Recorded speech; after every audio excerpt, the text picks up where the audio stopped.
Sveiki! Parunāsimies par psihodraumu. Šī ir mūsu jaunākā iecerē, ar kuras palīdzību mēs vēlamies padarīt saprotamāku psihodraumu, kas ir viena no klasiskās psihoterapijas veidiem. Mūsu nodoms ir veidot nelielus, pavisam īsus video ierakstus, kuros sniegsim atbildes uz jautājumiem par to, kas ir psihodrauma, kā viņi darbojās. Noteikti pievērsīsim uzmanību arī teorētiskajam pamatojumam, profesionālajai literatūrai un arī dažādām metodēm, kuras izmantojot, cilvēki var palielināt savu dzīves labbūtību un kvalitāti.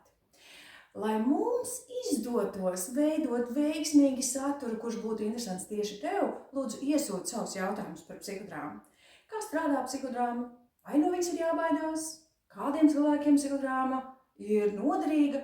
Ja šie ir tie jautājumi, kas arī tevi nodarbina, tad pavisam drīz sociālajos tīklos tu varēsi vērot šos nelielos video ierakstus, kuros mēs sniegsim atbildes uz šiem jautājumiem. Un ne tikai šiem, bet vēl daudz citiem. Tādēļ iesūti savus jautājumus, un mēs no savas puses parūpēsimies par profesionālu, zinātnē un teorijā balstītu atbildi tev, un ne tikai tev, bet visiem, kam tas interesē.